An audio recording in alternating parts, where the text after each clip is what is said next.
Sesi mengaji, belajar Islam lebih dekat. Assalamualaikum warahmatullahi wabarakatuh.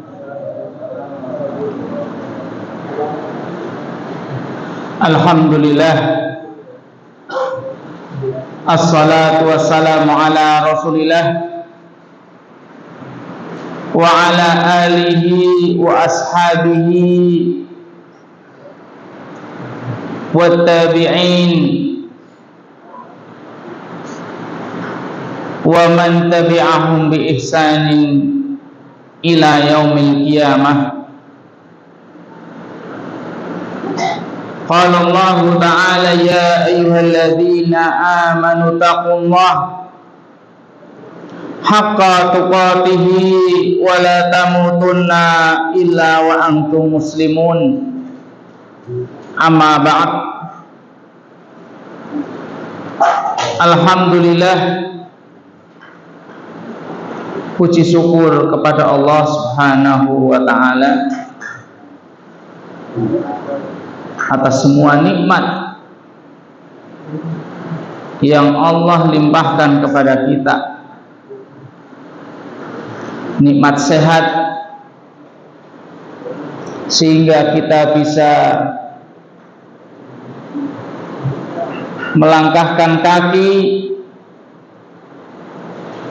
untuk hadir di majelis yang mulia, di majelis yang Allah perintahkan secara khusus di antara para malaikat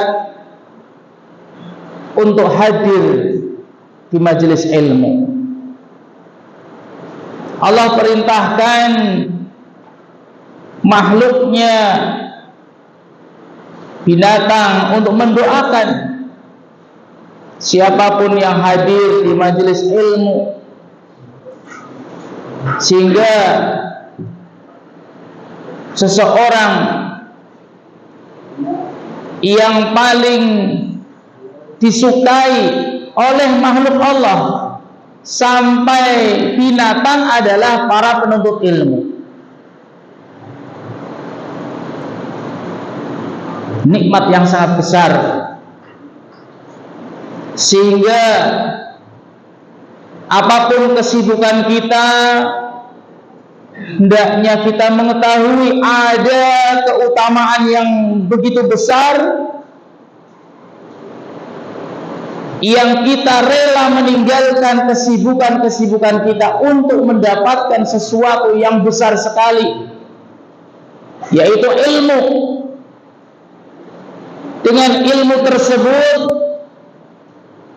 seseorang akan mendapatkan kebahagiaan. Seberapa ilmu yang ia dapatkan, sebesar itu pula kebahagiaan yang akan ia rasakan. Bukan sebesar harta yang ia dapatkan, sebesar itu pula kebahagiaan yang ia dapatkan. Salah. Kebahagiaan itu sebanding dengan ilmu yang ia miliki. Seberapapun hartanya, besarnya, kalau orang tersebut tidak memiliki ilmu, tidak akan bisa merasakan kebahagiaan batin. Dia hanya bisa memenuhi kebutuhan badan. Ini harus ada proteinnya, harus ada gizinya, dan yang lain sebagainya. Tapi gizi untuk batin tidak punya. Karena gizi untuk batin hanya akan Allah berikan kepada orang-orang mukmin, orang beriman. Sementara iman tidak akan Allah berikan, tidak akan ia dapatkan kecuali dengan ilmu.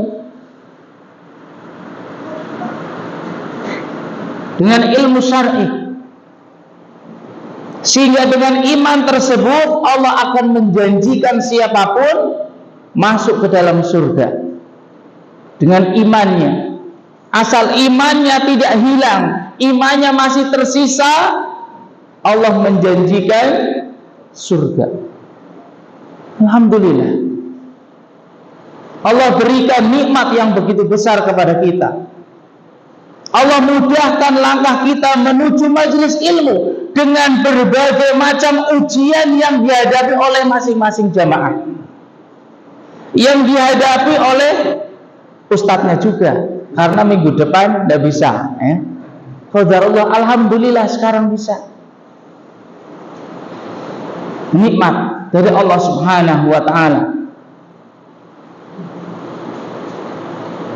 Semoga Allah Subhanahu wa ta'ala senantiasa memberikan nikmat-nikmat kita tersebut, kita bisa mensyukurinya, sehingga Allah akan menambah nikmat tersebut,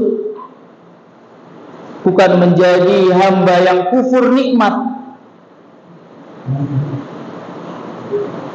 Jemaah yang semoga dirahmati Allah Subhanahu wa ta'ala, semoga saudara-saudara kita juga mendapatkan, diberikan nikmat apa yang kita dapatkan. Yang sedang sakit semoga diberikan kesabaran, yang dalam keadaan tidak aman seperti di Palestina diberikan kesabaran oleh Allah Subhanahu wa ta'ala, dan tetap istiqomah beribadah kepada Allah Subhanahu wa ta'ala. Karena apapun keadaannya, semuanya adalah ujian untuk satu tujuan, menghadap Allah Subhanahu wa ta'ala. Sehingga yang kita minta, apapun keadaan kita, agar kita senantiasa tetap beribadah kepada Allah Subhanahu wa ta'ala. Jemaah rahimani wa rahimakumullah, di kesempatan yang mulia ini kita masuk pembahasan, yakni al-ibadah. Akan kita sampaikan, akan kita jelaskan tentang mengenai ibadah. Apa itu ibadah dan jenis-jenis ibadah, mana saja yang termasuk ibadah, mana saja yang bukan ibadah, sehingga kita akan mengetahui perbuatan yang harus kita lakukan. Seandainya itu diniatkan ibadah, maka harus lillah. Karena kalau hal tersebut ibadah tidak kita niatkan karena Allah, maka kita akan terjerumus kepada perbuatan kesyirikan. Akan tetapi nanti juga ada ibadah yang ternyata kalau kita niatkan bukan karena Allah, tidak syirik, bukan termasuk kesyirikan. Tidak semua ibadah yang kita lakukan bukan karena Allah syirik. Sehingga diharapkan nanti kita tahu bentuk-bentuk ibadah, macam-macamnya, apa yang harus kita perbuat, dan yang lain sebagainya. Yang pertama adalah ta'riful ibadah, penjelasan mengenai ibadah. Syaikhul Islam Ibnu Taimiyah rahimahullahu ta'ala menjelaskan tentang makna ibadah, dan ini sebagian ulama salaf menukil pendapat beliau mengenai ta'rif, penjelasan makna ibadah. Beliau mengatakan ibadah adalah ismun jami'un likulli ma yuhibbuhu Allah wa yardahu minal aqwali wal af'ali adh-dhahirah wal batinah. Dan sangat mudah kita fahami insyaallah. Yang dinamakan ibadah adalah nama, sebuah nama yang mencakup apa saja yang Allah cintai dan Allah ridhoi. Jadi intinya ibadah itu yang penting Allah cinta hal tersebut dan Allah meridhoinya, ridho. Jika hal tersebut dicintai Allah dan diridhai Allah, itu adalah ibadah. Sehingga apapun yang kita lakukan, kita harus nilai. Yang pertama, Allah cinta enggak yang saya lakukan? Yang kedua, ridho tidak? Ridho dan cintanya Allah, gimana cara menimbangnya? Yakni ditimbang dengan Al-Quran dan Sunnah. Bukan ditimbang dengan akal, bukan ditimbang dengan oh ini sesuai dengan kelompok saya, oh ini sesuai dengan adat saya, tidak, tapi sesuai dengan Al-Quran dan Sunnah. Baik berupa ucapan, perbuatan yang nampak ataupun tidak nampak.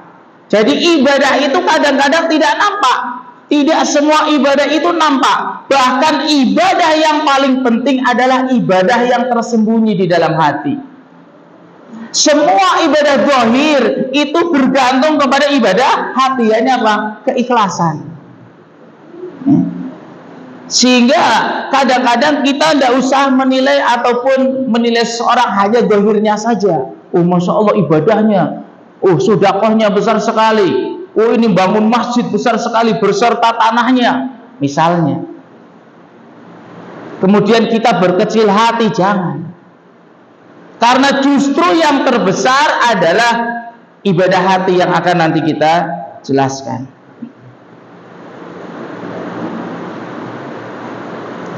Wa hadza yadullu ala shumulil ibadah wa hiya tashmalu. Kemudian ibadah-ibadah tersebut mencakup yang pertama adalah al-ibadatul mahdhah. Jadi ibadah itu terbagi menjadi dua, ibadah mahdhah, ghairu mahdhah. Kalau jamaah itu bingung apa itu mahdhah, ghairu mahdhah, sudah tidak usah dipikirkan. Itu hanya untuk memudahkan saja. Yang penting nanti kita tahu contohnya, ya. Yang penting bagi jamaah tahu contohnya. Ini contoh ibadah seperti ini. Mahdhah, ghairu mahdhah, tidak paham juga tidak masalah. Yang penting contohnya paham. Ini termasuk ibadah seperti itu, ya. Ini hanya untuk memudahkan pengelompokan supaya lebih mudah difahami. Ilmu tajwid, ilmu apa itu hanya pengelompokan saja untuk memudahkan kita. Madhab juga seperti itu, ya. Madhab Syafi'i, semuanya sama saja, ya, untuk memudahkan kita, ya. Yang pertama adalah ibadah mahdhah, yakni ibadah yang murni ibadah, yaitu al-a'malu wal aqwalu allati hiya ibadatun min asli masyru'iyatiha. Ucapan ataupun perbuatan yang itu adalah ibadah secara asal disyariatkannya. Jadi disyariatkannya hal tersebut, baik ucapan ataupun perbuatan, itu memang ibadah. Memang disyariatkan untuk ibadah, ya. Memang disyariatkan perbuatan tersebut, entah itu berupa ucapan ataupun gerakan badan, memang itu murni ibadah. Memang Allah perintahkan melalui Al-Quran ataupun hadis. Allati dalla dalilu minan nusus au ghairihi ala tahrimi sarfiha li ghairillahi ta'ala. Yang dalil telah menunjukkannya. Jadi ada nas, ada dalilnya. Namanya ibadah mahdhah, ibadah yang memang murni disyariatkan untuk beribadah. Hal tersebut menjadi ibadah, tidak boleh dipalingkan kepada selain Allah. Jadi khusus ibadah yang murni ini ketika dilakukan harus ikhlas kepada Allah.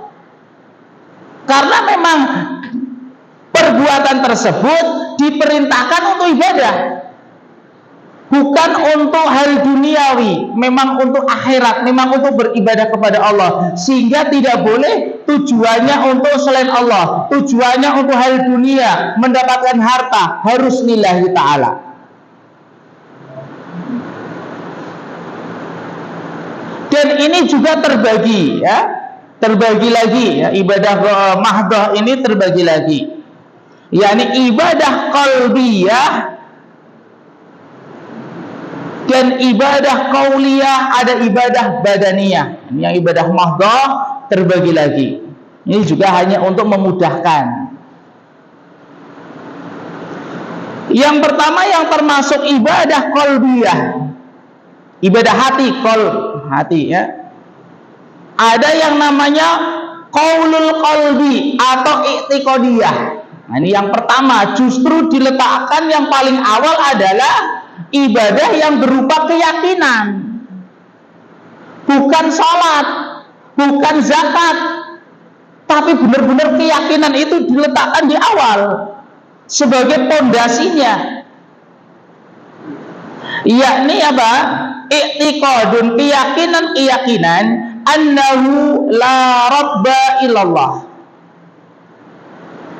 Keyakinan tidak ada Rabb kecuali Allah.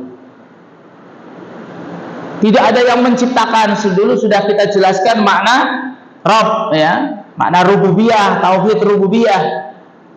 Ya. Tidak ada yang menciptakan, la khaliqa illallah. Ya. Tidak ada yang mengatur kecuali Allah. Tidak ada yang menguasai kecuali Allah. Ini makna Rabb. Ini keyakinan.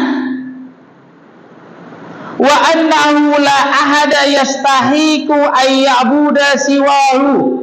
Misalnya lagi, keyakinan tidak ada satupun yang berhak untuk diibadahi kecuali Allah. Makna tauhid la ilaha illallah itu juga ibadah, bahkan melebihi ibadah zahir, bahkan melebihi orang yang berinfak sekian miliar, melebihi. Karena itu sebagai pondasi. Seseorang yang berinfak miliaran rupiah, misalnya bangun masjid besar tingkat kayak Istiqlal sendirian, tapi dia ibadah i'tiqadiyahnya, keyakinannya salah, maka itu hancur pahalanya. Lebih besar pahala i'tiqadiyah ini yang utama. Sehingga kaum muslimin jangan ragu-ragu, jangan malu untuk menghadiri kajian yang diajarkan tentang akidah, yang dijelaskan tentang tauhid, menjelaskan fondasi amal. Lah bagaimana amalan kita akan menjadi kuat, diterima oleh Allah kalau fondasinya saja rapuh? Seperti kita bangun rumah, bangun masjid, yang dikuatkan awal adalah fondasinya. Misalnya lagi yang termasuk ibadah i'tiqadiyah adalah al-imanu bijami asma'ihi wa sifatihi, meyakini semua nama-nama dan sifat Allah, tidak mengingkari satupun. Karena mengingkari satu saja nama Allah ibaratnya mengingkari semuanya. Mengingkari satu, misalnya mengingkari satu nama Ar-Rahman. Kalau tidak salah dalam ayat yakfuruna bir-Rahman, ini mengisahkan orang-orang yang mengingkari satu nama Allah Ar-Rahman. Itu dianggap melakukan kekufuran. Padahal satu nama. Jadi kita harus di sini mengimani seluruh nama-nama dan sifat Allah sesuai dengan yang Allah tetapkan di dalam Al-Quran ataupun Sunnah. Kemudian di antara amalan i'tiqadiyah adalah rukun iman yang sudah kita selesaikan, alhamdulillah. Sudah kita sampaikan, ya. Kitab Ushulul Iman, Nubdah fil Aqidah, ya, Syekh Al-Utsaimin rahimahullahu taala, ya dibuka lagi, ya, dimurojaah lagi, berulang-ulang terus. Para ulama itu menjelaskan ilmu akidah itu diulang-ulang. Wah, saya sudah tamat, sudah kitab tauhid sudah puluhan tahun yang lalu. Puluhan yang lalu sudah selesai. Para ulama ketika selesai pembahasan kitab diulang lagi dari awal, selesai ulang lagi dari awal. Diulang-ulang agar semakin mantap, ya, dalam kita menjalani kehidupan. agar kita tauhid kita, tawakal kita. Disebutkan tawakal yang baik apa? Kayak burung pergi pagi hari, tidak bawa apa-apa, tidak bawa ATM, pulang kenyang, tidak nyimpen. Coba kita tawakalnya kayak burung, bisa ndak? Padahal ATM-nya masih nyari utang. Buat apa? Buat tahun depan, masya Allah. Ini kenapa? Karena tawakal kita belum tawakal yang benar. Makanya harus diulang-ulang sampai kita benar-benar tidak khawatir terhadap rezeki Allah Subhanahu wa taala. Burung saja seperti itu. Saya dikasih pikiran, dikasih tenaga, dikasih ini, punya sawah, tinggal ke sawah dan yang lainnya misalnya. Ibaratnya seperti itu, burung tidak punya sawah. Diancam oleh manusia, dipelintang, ditembak. Ayo yang punya tembakan. Ini. Kita masih punya sawah, masih punya tetangga, masih punya saudara. Harusnya lebih tentram daripada burung. Kenapa? Tauhid.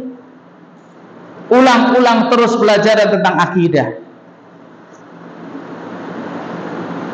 Wal iman bi malaikati, beriman terhadap malaikat Allah, wa kutubihi, kitab-kitab Allah, wa rusulihi, para rasul Allah, wa bil yaumil akhir, terhadap hari akhir, wa bil qadari khairihi wa syarrihi wa ghairi dzalik, dan juga yang lainnya. Ini diantara amal-amalan i'tiqadiyah yang diletakkan di awal sebagai pondasinya amal.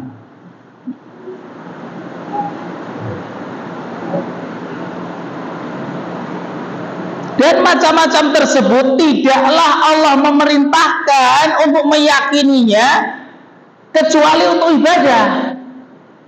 Meyakini malaikat ada, para rasul dan yang lainnya tidak lain adalah untuk beribadah kepada Allah. Dan itu pahalanya besar. Jangan diremehkan. Karena seseorang bangga ketika sudah berkorban sapi misalnya sekian juta. Justru kita harus lebih mengedepankan ini, membangun fondasi hati dulu, i'tiqadiyahnya, keyakinannya tentang imannya.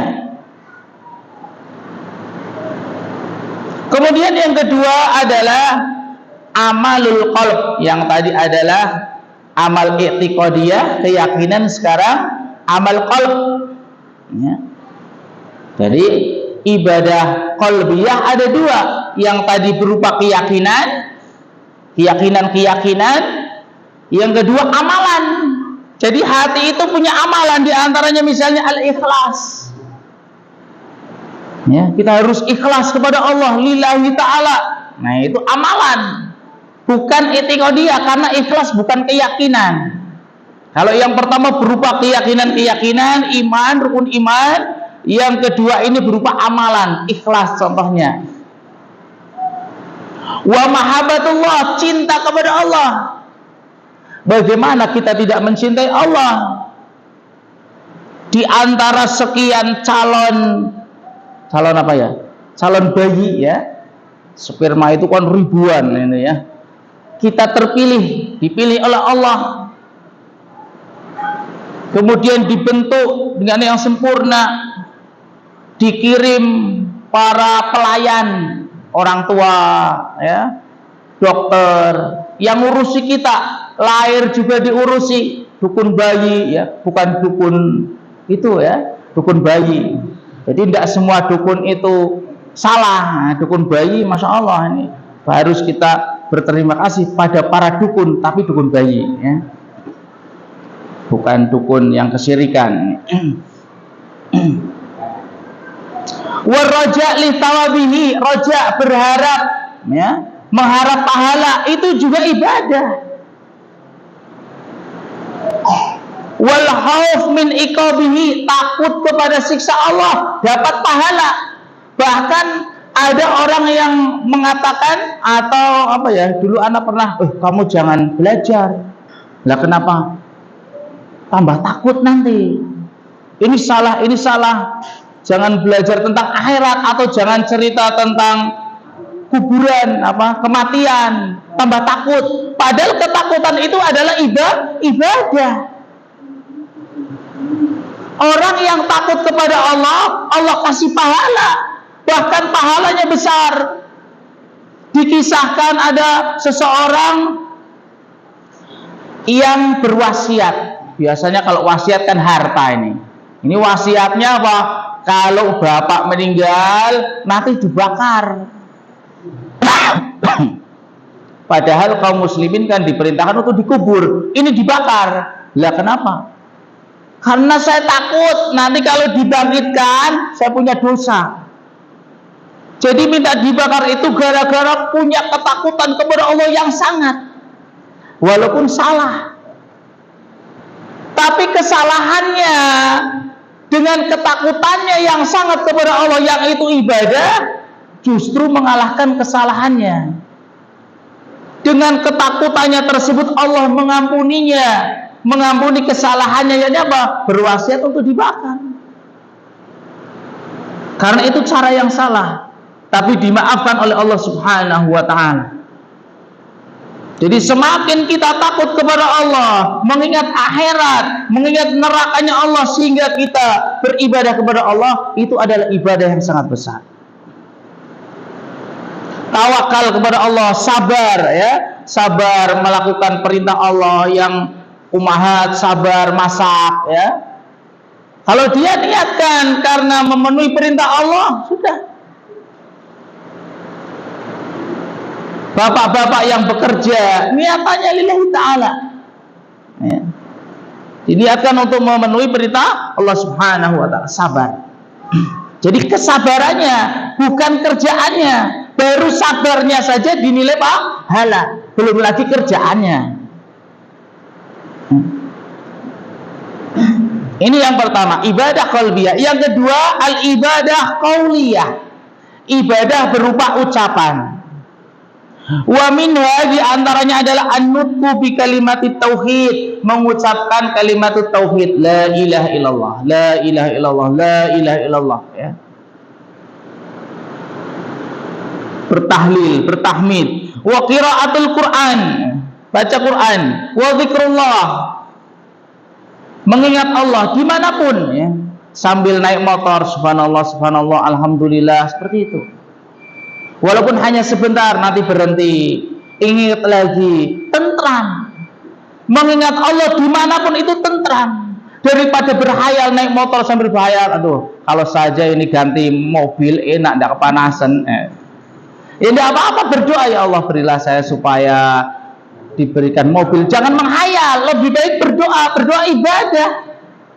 Kalau menghayal, berdoa ya, sambil naik motor berdoa, itu juga zikir kepada Allah, kan mengingatkan Allah. Jadi ingat kepada Allah itu macam-macam, berdoa, memohon itu ingat kepada Allah. Bukan zikir itu hanya subhanallah, subhanallah, alhamdulillah, Allahu akbar. Berdoa, sholat, beribadah, semua ibadah itu termasuk zikir kepada Allah Subhanahu wa ta'ala. Berdakwah ya, ta'limul ilm syar'i ya, ana mengajar, ini diantaranya juga ibadah qauliyah berupa ucapan. Sudah adzan, cepat sekali ya, masya Allah. Kayak baru setar sudah ini ya. Insyaallah kita lanjutkan pada isya biidznillah taala. Subhanakallahumma bihamdika asyhadu an la ilaha illa anta astaghfiruka wa atubu ilaik. Assalamualaikum warahmatullahi wabarakatuh. Alhamdulillah, assalatu wassalamu ala Rasulillah. Amma ba'd. Jemaah yang semoga dirahmati Allah Subhanahu wa taala, kita lanjutkan pembagian yang ketiga, yakni masih ibadah mahdhah. Ibadah yang memang Allah Subhanahu wa ta'ala mensyariatkan perbuatan tersebut untuk beribadah kepada Allah Subhanahu wa ta'ala, sehingga tidak boleh dipalingkan kepada selain Allah. Yang ketiga adalah al-ibadatul badaniyah, ibadah badan. Contohnya adalah as-shalah was sujud, ya, salat, sujud, as-shaum wal hajj, tawaf, puasa, ya, haji, tawaf. Tawaf itu mengelilingi Ka'bah, bukan mengelilingi rumah, ya. Mengelilingi Ka'bah. Tawaf itu hanya di Ka'bah, tidak boleh tawaf mengelilingi batu, ya, mengelilingi kuburan, tidak boleh. Kalau mengelilingi lapangan untuk olahraga boleh, ya. Mengelilingi rumah tidak boleh, apalagi sambil nabur-nabur apa ini, ya. Kemudian talabul ilmi syar'i, ya, seperti jamaah sekarang ini menuntut ilmu juga termasuk ibadah badaniyah, ya. Duduk, ya, harus capek, harus tenang, ya, dan yang lainnya. Kemudian yang kedua, bagian yang kedua yakni ibadah ghairul mahdhah. Yang tadi ibadah yang memang murni disyariatkan untuk ibadah, tidak boleh dipalingkan ke selain Allah. Yang kedua adalah ibadah yang ghairu mahdhah, ya, yaitu al-a'malu wal aqwalu allati laisat ibadatin min asli masyru'iyatiha. Ucapan ataupun perbuatan yang bukan ibadah secara asal disyariatkannya, ya. Asal disyariatkannya itu adalah bukan ibadah, tapi dijadikan ibadah, ya. Dijadikan ibadah yang asalnya bukan ibadah tapi dijadikan ibadah. Walakinnaha tatahawwalu binniyati shalihah ila ibadah. Berubah menjadi ibadah ketika diniatkan untuk beramal saleh. Asalnya bukan ibadah, tapi kalau kita niatkan, ya, atau amalan tersebut akan berubah menjadi ibadah ketika kita niatkan untuk amal saleh. Jadi asalnya bukan ibadah, ya, asalnya bukan ibadah. Kalau yang pertama kan memang secara asal ibadah. Beriman kepada Allah, beriman kepada malaikat, ikhlas, itu ibadah. Tidak boleh dipalingkan kepada selain Allah. Tapi yang kedua ini asalnya bukan ibadah, tapi ketika kita niatkan menjadi ibadah.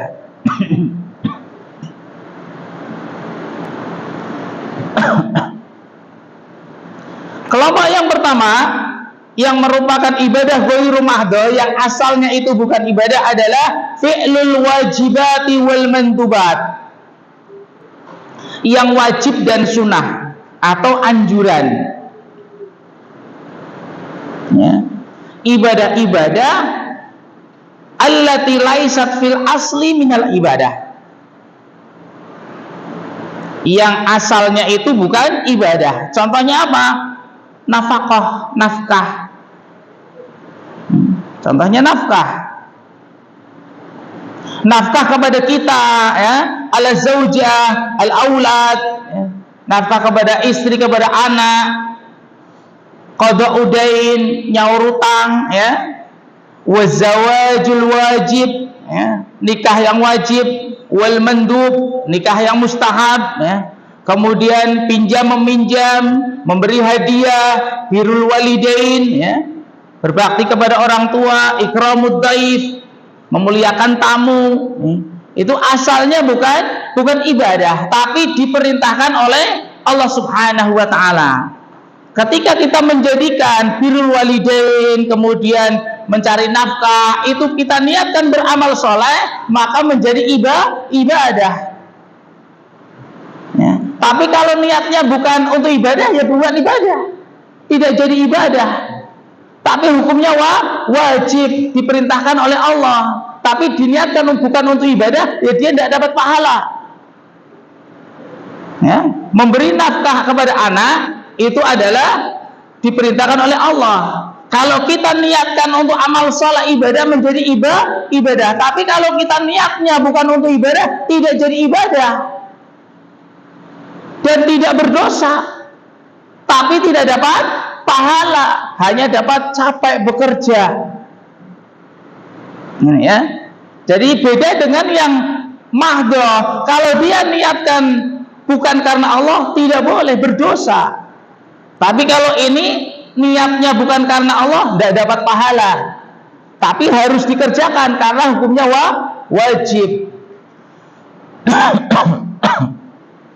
Kalau tidak dikerjakan berarti dia berdosa. Kalau dikerjakan harus ada syarat lagi, harus niatannya karena Allah untuk ibadah, maka bernilai ibadah. Tapi kalau tidak diniatkan untuk ibadah, dia tidak mendapatkan pahala.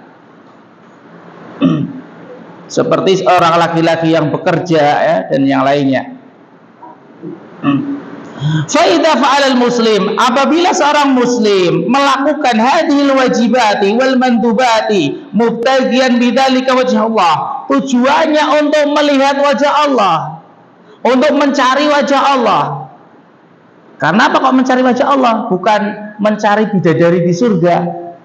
Karena nikmat paling besar adalah melihat wajah Allah, bukan bidadarinya, bukan istananya, bukan anggurnya, bukan kebun-kebunnya, bukan, tapi melihat Allah Subhanahu wa ta'ala. Sehingga banyak kali di ayat ataupun hadis ikhlas itu digantikan dengan mencari wajah Allah. Ka'ayan fiqa ala nafsihi biniyati taqwa ala ta'atillah, seperti memberikan nafkah, niatannya adalah bertakwa kepada Allah Subhanahu wa ta'ala. Karena saya melakukan ini karena diperintah Allah, karena dalam rangka taat kepada Allah. Seorang istri yang masak ini dalam rangka adalah taat kepada Allah, bukan semata-mata karena suami atau yang lainnya, tapi gara-gara perintah Allah. Kalau Allah tidak perintahkan, saya tidak mau nyari nafkah. Atau kasih nafkah suami, istri sama anak sedikit saja, sekian persen, yang lainnya untuk kita, nah, misalnya. Tapi karena ini perintah Allah, maka dilaksanakan dalam rangka taat kepada Allah. Ka'ayan fika ala auladihi, juga memberikan nafkah kepada anaknya biniyatin timtithali amrillah, niatnya untuk melaksanakan perintah Allah Subhanahu wa ta'ala. Juga mendidik anak, niatnya apa? Agar anak tersebut liya'budullah, beribadah kepada Allah Subhanahu wa ta'ala. Atau menolong seseorang membawakan barang, ya. Orang lihat orang lagi membawa barang kabutan, ngarit kabutan, kemudian kita ikut dorong dan yang lainnya. Orang lagi jalan kehabisan bensin, banyak kempes, ya, nolong. Niatannya adalah karena Allah Subhanahu wa ta'ala.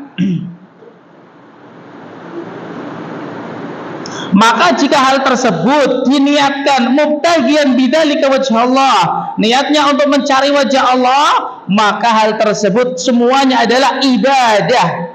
Yuthabu 'alaiha bila naza', akan Allah berikan ganjaran pahala tanpa adanya pasti, ya. Istilahnya tanpa adanya keraguan, pasti akan Allah beri pahala. Tidak diragukan lagi. Di antara dalil yang menunjukkan hal tersebut adalah sabda Rasulullah sallallahu alaihi wasallam. Hadis dari Sa'ad, ya.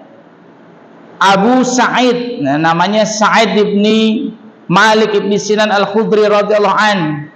Rasulullah sallallahu alaihi wasallam bersabda, "Lasta tunfiku nafaqatan tabtagi biha wajhallah illa ujirta 'alaiha." Tidaklah engkau memberikan nafkah, satu nafkah, ya, 1 rupiah berarti, ya, 1 rupiah, walaupun 1 rupiah sudah tidak laku, yang hal tersebut dalam rangka mencari wajah Allah, illa ujirta 'alaiha, melainkan engkau akan diberikan pahala. Hatta matadauhu, sampai yang engkau letakkan fi faimra'atik, yang engkau suapi, ya, engkau letakkan dalam mulut istrimu, artinya 1 suap yang engkau berikan kepada istrimu. Padahal lebih dari satu suap ya, satu piring. Pagi satu piring, siang, sore, bahkan berapa piring sehari itu ya. Lebih, belum lagi baksonya, belum lagi mie ayamnya, belum ini macam-macam, banyak sekali. Satu suapan saja akan dapat pahala, Masya Allah. Kalau kita meniatkan seperti itu untuk ibadah, bagaimana kita bekerja tidak terasa capeknya? Ya, karena yang akan Allah berikan, gantikan itu besar sekali, bukan 1 miliar 2 miliar, ya, balasannya surga, tidak ada nilainya, sehingga capeknya insya Allah akan hilang.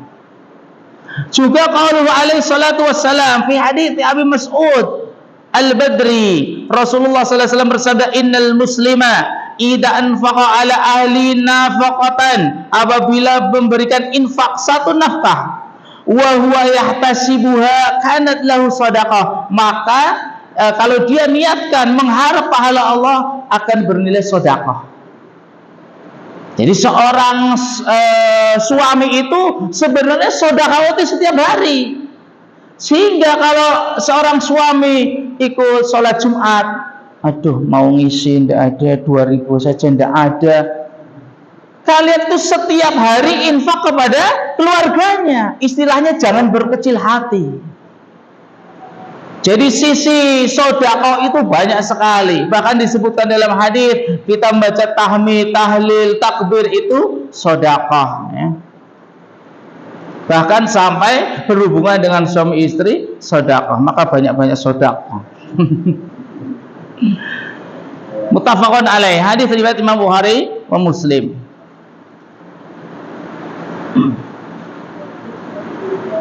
Kemudian yang kedua, yang tadi pertama adalah yang wajib ataupun sunnah. Yang kedua, tarkul muharramat, meninggalkan yang haram juga ibadah. Meninggalkan setiap hari Pak, meninggalkan judi, meninggalkan minum khamar, meninggalkan zina, yang haram kan banyak sekali. Kita meninggalkan banyak sekali, itu juga ibadah ya. Kalau kita niatkan untuk mencari wajah Allah Subhanahu wa ta'ala, jadi meninggalkan yang haram tersebut karena Allah, karena takut siksa Allah. Saya meninggalkan minum khamar, kenapa? Tidak enak, misal, bukan karena tidak enaknya, karena dilarang oleh Allah, takut nanti di akhirat tidak diberi khamar, karena minuman ahli surga adalah khamar yang tidak memabukkan, dan Allah akan mengancam orang yang minum khamar di dunia tidak akan merasakan khamar surga walaupun masuk surga. Sehingga saya mengharap khamarnya akhirat yang tidak memabukkan.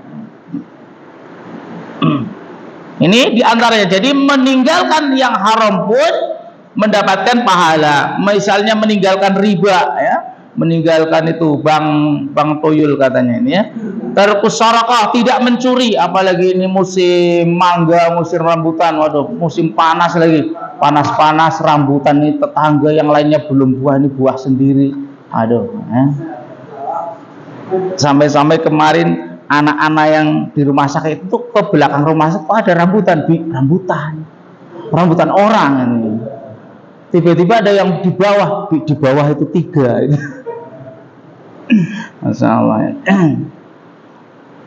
Ini meninggalkan hal tersebut ya, itu juga ibadah. Tarkul ghis ya, tidak menipu dan yang lain sebagainya, yakni mencari thalaban li thawabillah, karena mencari pahala Allah, khaufan min iqabihi, jadi ingat siksa Allah. Kalau meninggalkan yang haram adalah karena takut siksa Allah, karena setiap hal yang haram, hal yang dilanggar pasti ada iqabnya ya, ada ancamannya, sehingga kita meninggalkan hal tersebut supaya tidak diancam oleh Allah Subhanahu wa ta'ala.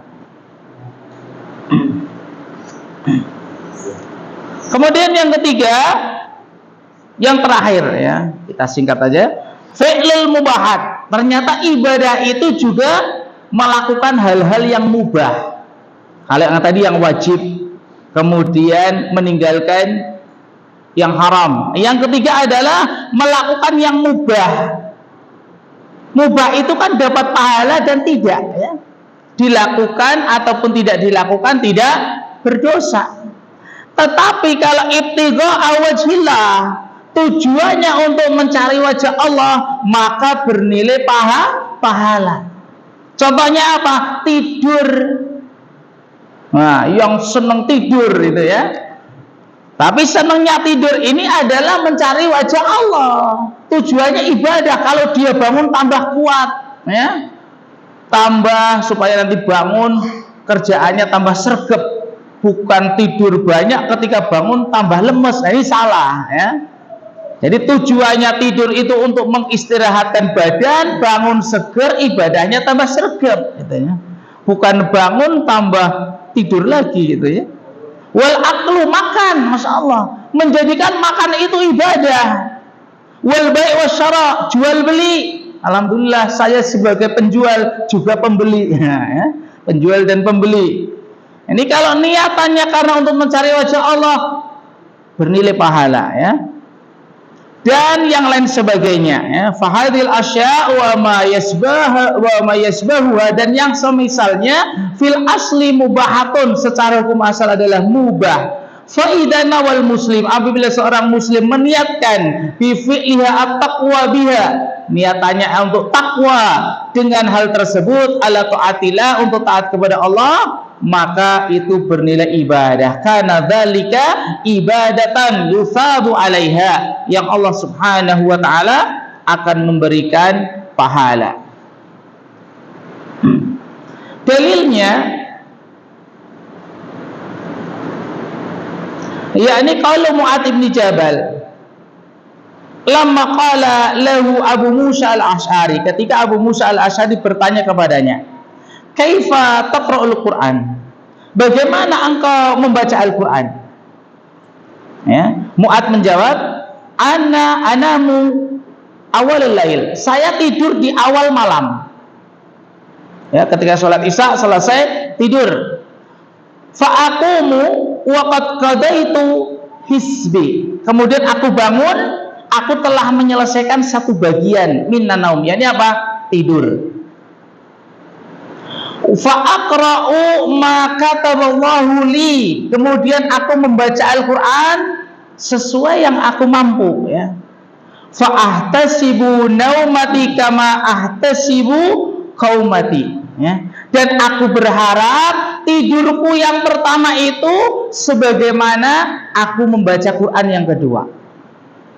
Jadi tujuannya tidur yang pertama itu apa? Untuk ibadah, supaya bagian yang kedua membaca Qur'annya, beribadah kepada Allah kuat, ya.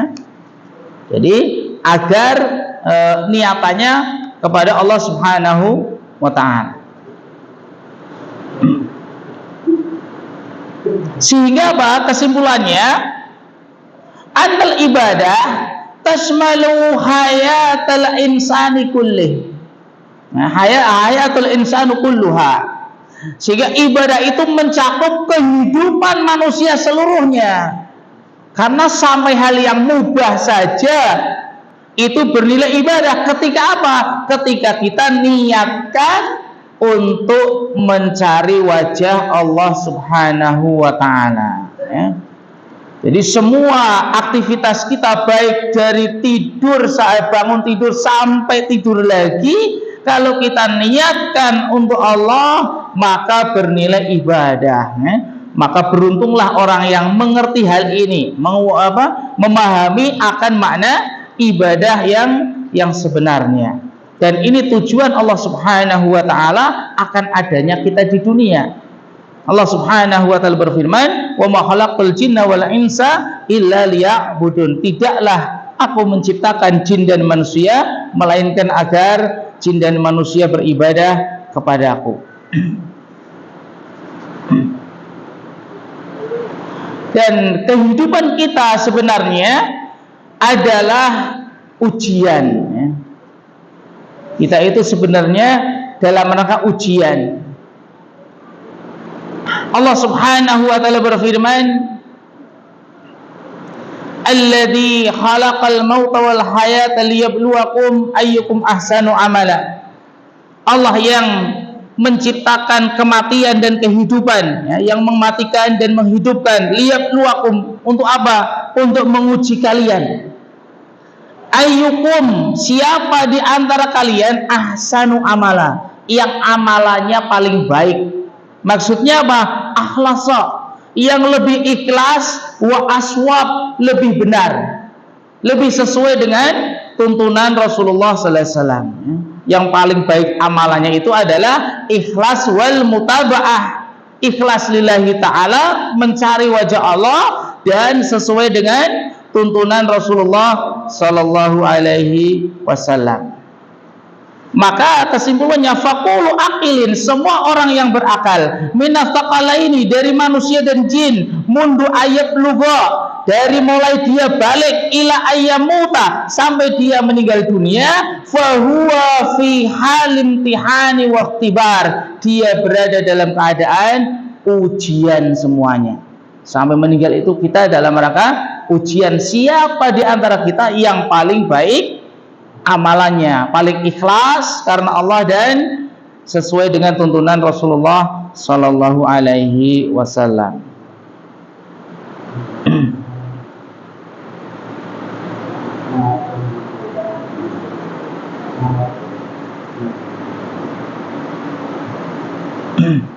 Ini ada pertanyaan, Ustaz, berikan amalan untuk penyemangat hidup karena banyak masalah silih berganti. Barusan terakhir ya, seseorang mulai dari balik sampai meninggal dunia isinya apa tadi? Ujian. Tidak ada ujian hanya di surga. Setelah meninggal dunia ada ujian tidak? Ujian, man rabbuka, ayo siap-siap. Soalnya sudah ada, sudah tahu. Jawabannya yang banyak orang tidak tahu. Jawabannya pun orang tahulah, man rabbuka, siapa Tuhanmu? Allah. Tapi banyak orang tidak bisa menjawab karena hal tersebut sesuai dengan imannya, sesuai dengan keyakinannya. Kemudian di sini ada pertanyaan, berikan amalan, tidak boleh. Tidak boleh minta amalan kepada ustadz, kepada seorang, tidak boleh. Karena amalan yang bikin siapa? Allah. Jadi amalan itu harus sesuai dengan syariat Allah, sesuai dengan tuntunan Rasulullah sallallahu alaihi wasallam. Apa amalan tersebut? Ya yang sesuai dengan tuntunan. Salatnya sesuai tuntunan, zakatnya, semua ibadah. Jadi ustadz tidak bisa memberi amalan. Yang ustadz ajarkan itulah yang amalan. Ya. Mulai dari tauhid, ya pelan-pelan. Kalau mau semuanya nanti ya berat. Namanya menuntut ilmu itu apa? Tadarruj, sedikit demi sedikit tapi terus menerus. Kalau langsung dikasih global gedebuk, kamu satu hari harus sholat tepat waktu, kemudian sedekah sekian, ya tidak mampu. Karena sesuai dengan ilmu. Amalan itu sesuai dengan ilmu. Al ilmu qabla al qawli wal amal. Berilmu terlebih dahulu baru beramal. Jangan minta amal, berat. Minta amal itu berat. Ilmu dulu, sesuai dengan ilmu maka diamalkan. Apa yang kita ketahui amalkan dan terus menuntut ilmu. Karena selama kita terus menerus menuntut ilmu, kita tidak tahu, insya Allah Allah ampuni. Apa yang kita tidak tahu Allah ampuni, asal kita terus menuntut ilmu. Oh, saya tidak tahu tapi tidak menuntut ilmu, ya dosa. Dosa tidak menuntut ilmu. Yang kedua, Ustadz, saya sedang ada konflik dengan teman, tetapi saya tidak mau bertutur sapa, tidak mau memaafkan. Apakah perbuatan tersebut termasuk dosa besar? Dosa besar atau tidak, ya? Yang namanya dosa besar itu ada ancamannya. Tinggal pertanyaannya, tidak menyapa temannya tersebut termasuk dosa besar atau tidak? Maksudnya ada ancaman khusus atau tidak? Sampai ini anak alam tidak tahu ya, tahu karena ini berkaitan dengan hadis ya. Kalau hadis ada ancamannya hukuman di dunia, apa hukumannya? Kayak misalnya berzina, ancamannya rajam ya, atau orang yang gibah, ancaman di akhiratnya adalah makan bangkai saudaranya. Nah, itu diantara ciri-ciri dosa besar, ada ancaman hukuman di dunia atau ancaman khusus iqab siksaan di akhirat, maka itu termasuk dosa besar ya. Maka ya kalau merasa berat ini seperti ini itu syaitan ini ya, godaan syaitan supaya kita terus konflik bukan hanya sama teman, sama saudara. Hampir setiap saudara itu konflik, hampir gara-gara warisan, gara-gara ini macam-macam ya, bukan hanya dengan teman, sama saudara, kakak beradik itu. Kenapa? Kurangnya ilmu. Anda melihat karena ini satu saja kekurangannya adalah ilmu. Tapi insya Allah para ikhwan jamaah yang sering ngaji, semakin kita sering mengaji, insya Allah akan mudah memaafkan. Ngapainlah tidak memaafkan? Ya, supaya nanti kita tidak di stop di mana? Kintorah. Sama-sama penghuni surga, kalau masih ada kaitannya, nanti akan di stop di mana? Di depan surga, di depan pintu surga yang namanya kintorah, akan dihisab dulu masing-masing agar semuanya selesai. Mumpung masih di dunia, selesaikan. Mumpung masih di dunia, selesaikan ya. Adapun perasaan tidak memaafkan fitrah manusia, tapi dohirnya datang, iya saya maafkan, walaupun batinnya belum, itu fitrah. Dan orang kalau disakiti, tidak, saya tidak mau memaafkan, itu boleh hukumnya. Kalau dia memang terdolimi, saya tidak memaafkan, boleh. Tapi memaafkan lebih utama ya, lebih utama ya. Terlebih lagi kita yang bersalah, atau jangan sampai kita merasa benar ya. Kadang-kadang kita yang salah tapi kelihatannya benar. Namanya syaitan itu akan selalu menghiasi. Sehingga ya mohonlah kepada Allah, minta kepada Allah petunjuk yang benar agar dimudahkan untuk bisa memaafkan kesalahan orang lain. Ini yang bisa kita sampaikan, semoga bermanfaat. Allahumma inna nas'alukal huda wa tuqa wal afafa wal ghina. Subhanakallahumma bihamdika asyhadu an la ilaha illa anta astaghfiruka wa atubu ilaik. Assalamualaikum warahmatullahi wabarakatuh.